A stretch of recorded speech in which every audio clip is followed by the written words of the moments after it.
Welcome back. Sathya Sai విశ్వవిద్యాలయాన్ని చేరుకున్నటువంటి CJ N V Ramana ప్రస్తుతం మాట్లాడుతున్నారు. ఇప్పుడు లైవ్ చూద్దాం.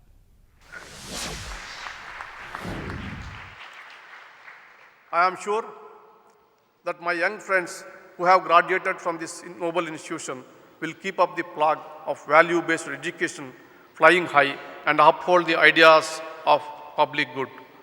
I am also sure that these young people will take the message of true education imbibed here to every nook and corner of the world.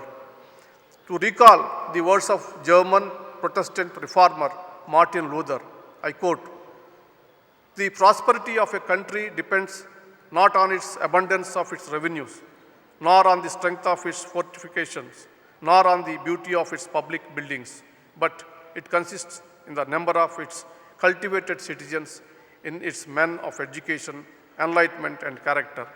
Unquote. As you get ready to leave this secured abode as qualified individuals, Baba's story of two pigeons come in my mind who kept coming back to him even after being released.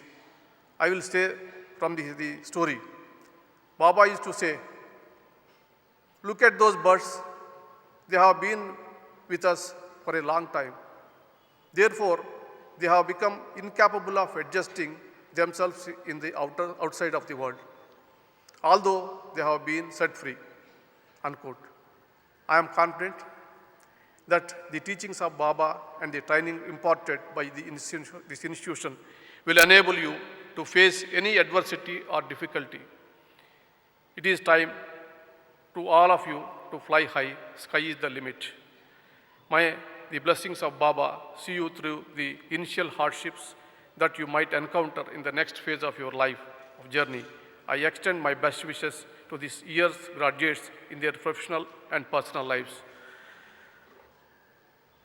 This is the convocation address, which as a ritual or it's a mandatory. But నేను కొంచెం సేపు తెలుగులో మాట్లాడదలుచుకున్నాను. ఎందుకంటే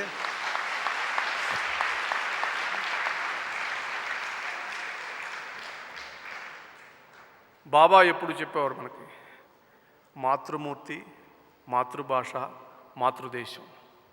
అది ఆచరణలో ఆయన చూపించాడు.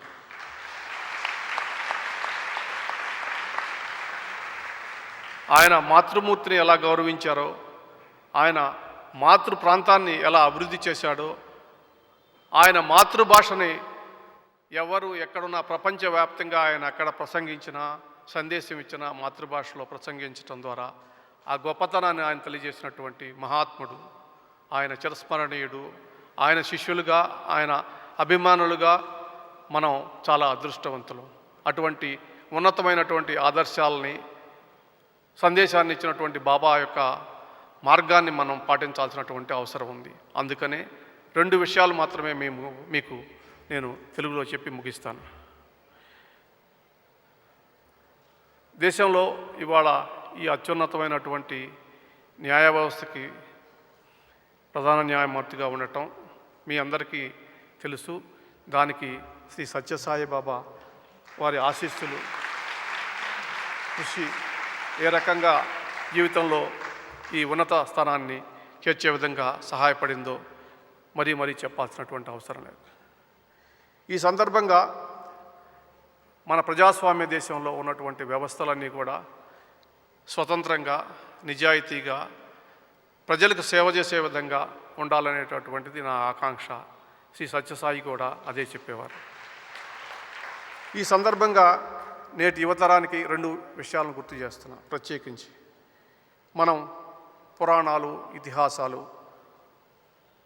వాటి యొక్క గొప్పతనాన్ని, ప్రాముఖ్యతని ఎన్నిసార్లు చెప్పినప్పటికీ కూడా కొంచెం పెడుతున్నారు. కానీ అవన్నీ కూడా చాలా అత్యవసరమైనటువంటి విషయాలని, ఎంతో అనుభవంతో అనేక వేల సంవత్సరాల యొక్క మానవ జీవిత సారాంశాన్ని క్రోడీకరించినటువంటి గ్రంథాలు అనేటటువంటిది మనం గుర్తుపెట్టుకోవాలి. ప్రత్యేకించి రామాయణ మహాభారతాల్లో ఈ సమకాలీన సమాజానికి వర్తించేటటువంటి ఎన్నో విషయాలని చెప్పడం జరిగింది. ప్రత్యేకించి నేటి పాలకులకి, అదేవిధంగా ప్రజలకి నేను గుర్తు చేసుకున్నటువంటి ఒక విషయం ఏంటంటే, రామాయణంలో అయోధ్యాకాండలో తనని కలవడానికి వచ్చినటువంటి భరతుడితోటి శ్రీరామచంద్రుడు ఈ విధంగా ప్రశ్నిస్తాడు. మొదటి ప్రశ్న, నువ్వు పెద్దల్ని గౌరవిస్తున్నావా? రెండోది, ప్రజల్ని బాగా చూసుకుంటున్నావా? మూడోది, నీ రక్షణలో ఉన్నటువంటి బలహీనులకి, మహిళలకి, వృద్ధులకి, బాలులకి రక్షణ ఇస్తున్నావా? ప్రజల అవసరాలకు అనుగుణంగా తగినటువంటి చర్యలు తీసుకుంటున్నావా అని. ఇది మన పాలకులు గుర్తుంచుకోవాల్సినటువంటి విషయం. అదే సందర్భంలో మహాభారతంలో కూడా ధర్మరాజును నారదుడు కొన్ని ప్రశ్నలు అడిగాడు. 14 అవలక్షణాలను రాజులు ఆవహిస్తాయి. పాలించేటటువంటి రాజుకి 14 అవలక్షణాలు ఆవహిస్తాయి ఒకసారి అధికారంలోకి వచ్చిన తర్వాత. వాటికి దూరంగా ఉండమని చెప్తాడు. వాటిలో ముఖ్యమైనవి ఏంటంటే ఆగ్రహం, దురుస్తనం, విఘ్నుల మాట వినకపోవటం, ఎవరో చెప్పినటువంటి సలహాలు పాటించటం, దుష్టులైనటువంటి మిత్రులను రక్షించడం కోసం ప్రయత్నం చేయించటం, అనాలోచితమైనటువంటి నిర్ణయాలు, ఇలా రకరకాల దుర్లక్షణాలు, 14 దుర్లక్షణాలు రాజుకు ఆవహిస్తే ఆ రాజ్యం సరిగా ఉండదు. కాబట్టి పాలకులంతా కూడా నేటి ప్రజాస్వామ్య వ్యవస్థలో ప్రతిరోజు తమ యొక్క కార్యక్రమాలు నిర్వహించే ముందు ఈ రకమైనటువంటి దుర్లక్షణాలు మనకు ఉన్నాయా లేదని ప్రశ్నించుకొని ప్రజలకు సరైనటువంటి న్యాయమైనటువంటి వారు కోరుకునేటటువంటి జనరంగమైనటువంటి పరిపాలన ఇవ్వాల్సినటువంటి అవసరం ఉంది. విఘ్నులైనటువంటి పెద్దలు ఎంతోమంది ఇక్కడ ఉన్నారు. మీరు చూస్తూ ఉన్నారు మరి ఇవాళ జరుగుతున్నటువంటి ప్రపంచవ్యాప్తంగా, దేశవ్యాప్తంగా జరుగుతున్నటువంటి పరిణామాలని. మనం గుర్తుంచుకోవాల్సినటువంటిది ఏంటంటే, ప్రజాస్వామ్యంలో ప్రజలే రాజులు. ఏ నిర్ణయం తీసుకున్నా కూడా వారికి మేలు జరిగే విధంగా ఉండాలా. ప్రత్యేకించి యువతరం ఈరోజు మరి ఇక్కడ పట్టభద్రులై జీవితంలో గడవబోతున్నటువంటి వారికి దేశంలో ఉన్నటువంటి నైతిక విలువల్ని, మరి క్రమశిక్షణని, అదేవిధంగా దైవభక్తిని పెంపొందే విధంగా మరి మీరు ఇప్పుడే ప్లెడ్జ్ చేశారు. మీరు చేసినటువంటి ప్లెడ్జ్లో చెప్పారు చాలా క్లియర్గా, that I will to the utmost of my capacity and opportunity support the cause of sound learning, humanity, morality and spirituality. ఈ విలువల్ని మీరు గౌరవిస్తూ మీ జీవితాన్ని గడుపుతారని చెప్పేసి ఆశిస్తూ, నాకు ఇచ్చినటువంటి అవకాశం ఇచ్చినటువంటి శ్రీ సత్యసాయి ట్రస్ట్ వారికి, శ్రీ సత్యసాయి బాబా వారికి, మీ అందరికీ కూడా కృతజ్ఞతలు తెలియజేసుకుంటాను.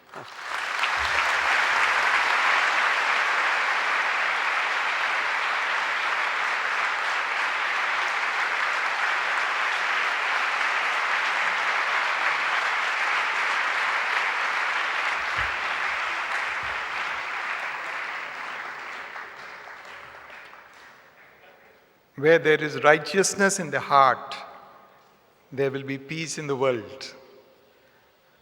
Thank you, sir, for reminding